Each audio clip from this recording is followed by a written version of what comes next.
Fast cars, fast service. Visit lebhobbies.com.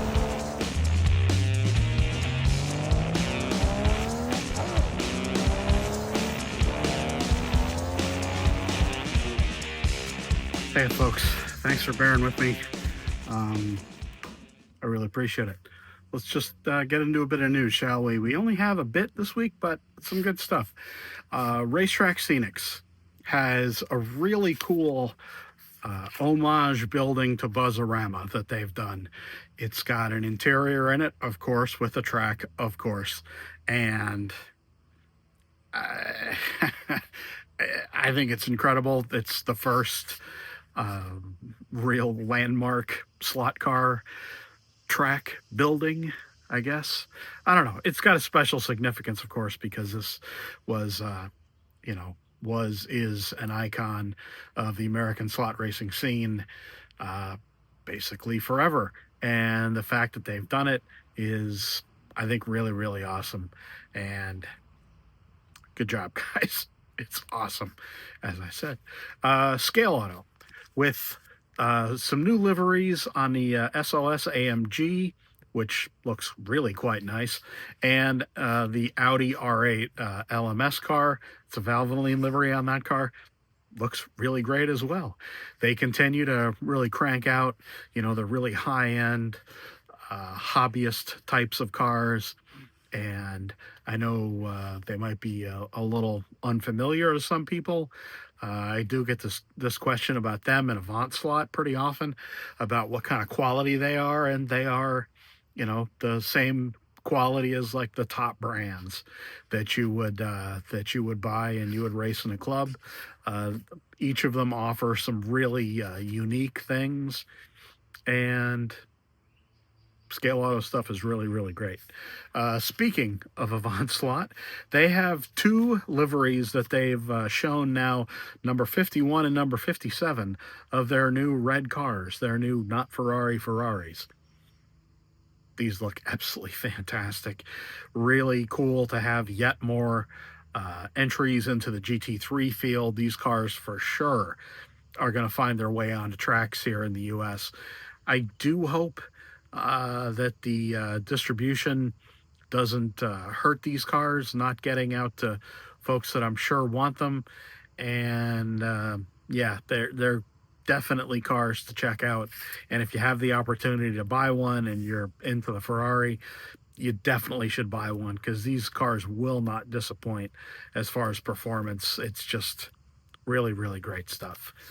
Revo Slot with 3 new C6 Corvettes. Awesome models, great running cars. Obviously, Revo Slot, it's a little bit different kind of car from a lot of cars with the heavier aluminum chassis. I'd say heavy, not like it's a problem. So don't get started, folks, about, Dave said that chassis is too heavy. No, it's just what it is. They offer really great detail and a car that you absolutely must learn to tune yourself. They're assembled, they're not tuned. So when you get them, it may run a little rough, but the point is that you tune these things and that you really go deep on having that car and getting the performance out of it that is there. You can't really race these against the plastic chassis cars because the performance level is going to be so different. And I don't know that a magnet racing situation is really ideal for these. I think people can magnet race and do magnet race. I mean, they race anything with magnets, of course. But, these are especially good on wood tracks, really great on commercial tracks. We also have some NSRs that have arrived and are shipping out now from your favorite NSR dealer. 2 Jaeger Fiat Abarths that, boy, these things are hot looking. And the Abarth can really, there's not really a lot of cars that they have released recently to race against it, but you could always have a Fiat challenge. They have a really nice little chassis. It's the same build.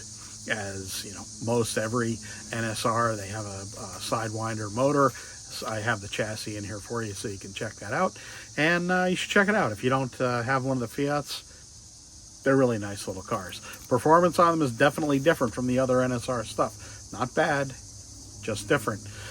Two C7R Corvettes. Yes, more Velocity yellow Corvettes. Those are in stock now. As I mentioned, these things, I mean, like most NSRs, absolutely scream around the track. Probably these are my favorite body that they've done of the Corvette. Although I don't know, I shouldn't say. I do really like the C8. Actually, probably a little better. In any case, two of those cars now in stock at your favorite dealer. Those will come in angle winder and inside winder configuration. Check them out, guys. And we have another in the historic line. We have a GT40, a Golf number 9 GT40 that's also arrived. You know, the historic stuff comes in the special box. These cars are definitely going to be in, you know, fairly short supply because it is a special edition or limited edition, whatever you want to call it. It's, you know, only a certain number get here to the U.S., or get here to North America. So you really should check that out if you're in the market for one. That would be the news. Well, there's a little bit more news before the racing and show news. Obviously, this week is the Slot It Championship out there on the West Coast, and I hope that the coverage that we get is adequate to see what's going on during the race. And I'm sure there'll be some post-race videos by some folks that I hope we get distributed fairly soon to take a look at what went on there. Yeah. Stay with me through the racing and show news, and I will talk about something.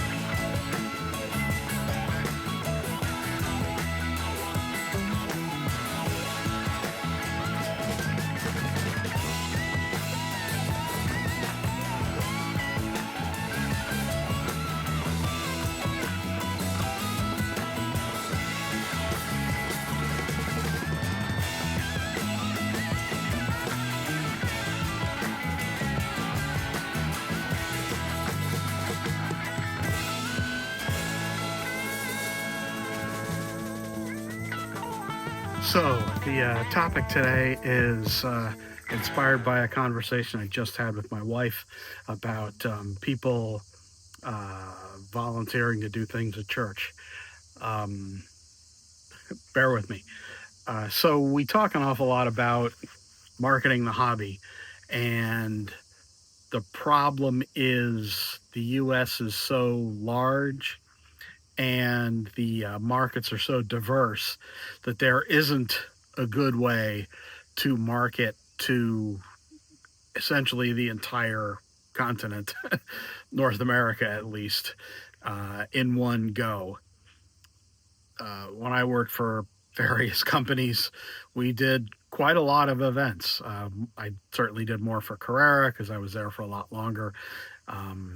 But you know, unless you're in a very specific kind of market where, like, take for example, I did a lot in Quebec City.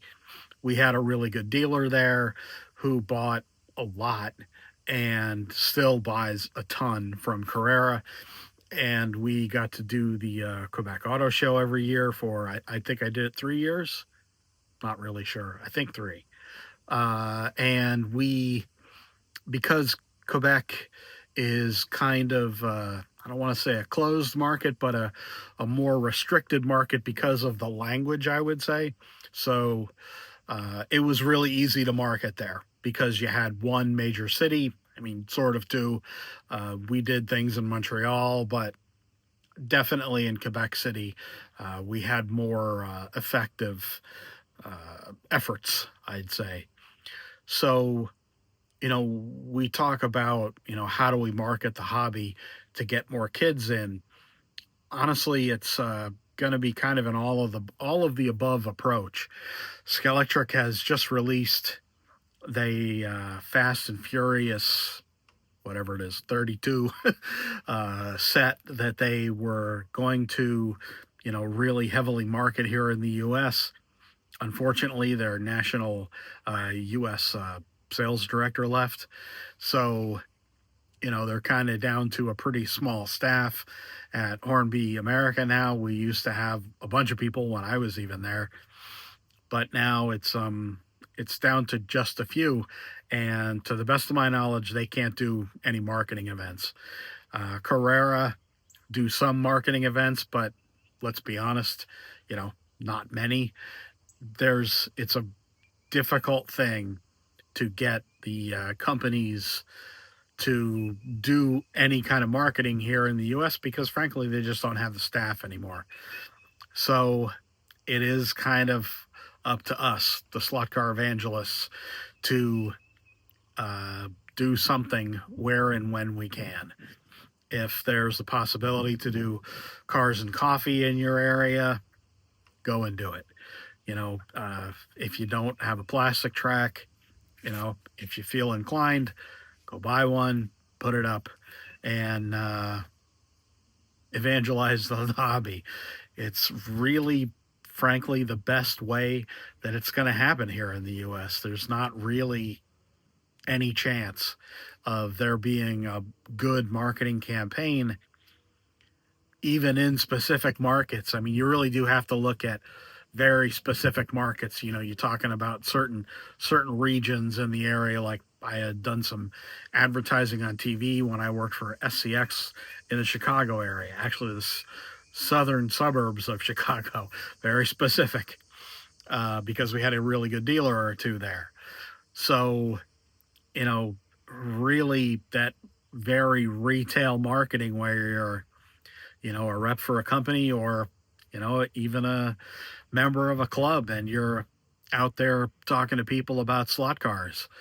There may be some way of getting a local dealer involved, but reach out to them yourself, not through me. I get a lot of questions about that directed to me, and I don't do that kind of thing for any company anymore. And you have to really contact the local dealer that hopefully you're supporting yourself and see if they can help you in any way. That's really what we're looking at, folks. Unfortunately, we have this absolutely great hobby, and the companies really aren't in a position to do much of anything. Advertising in print media, as much as it pains me to say because I work for a newspaper, it's really not going to be very effective, even in certain racing magazines. We did a few campaigns with Road and Track, I think, and nothing. When I worked for SCX, and we did some advertising things with magazines when I worked for Carrera, no effect. So it's unfortunate, but really, it's kind of up to us guys. There was supposed to be a big marketing effort around the release of the Skelectric Fast and the Furious set and cars. That was part of them getting a license, I was told. And now, I don't know what's going to be going on, but with very few people here to do anything, they would need to be here to do marketing events, and there's really not the staff to do it anymore. For Skelectric, I fail to see how it's going to happen, unfortunately. It's a natural license to be marketed to young people, and hopefully there's going to be something done. To the best of my knowledge, there isn't. I will reach out to Skelectric, or maybe they'll see this and they'll reach out to me with what might be happening here in the U.S. Hopefully something, and hopefully soon. But yeah, Don't mean to be a downer, guys, but it's kind of up to us. That's the thought for today. Thanks for sticking by me or with me or whatever through my delayed publishing or recording of this interview. I've been having a lot of chest pain from the surgery that I had a few years ago, and I pulled something day before yesterday when I was out taking pictures at the baseball game.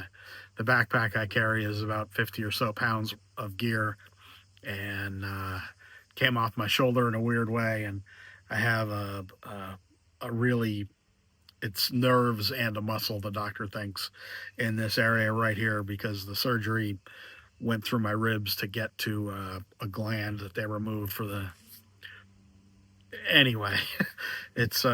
It means basically regular pain for the rest of my life, unfortunately. And unfortunately, yesterday was really bad. Today, it's only bad, not really bad. So, I am thinking about doing a live stream right after this video, so you all might be watching that next, because it's such a beautiful day here, and I just feel like chatting with folks. So, yeah, I do appreciate folks stopping by and watching the video and this very long-winded end to the video. Cheers, folks. Thanks.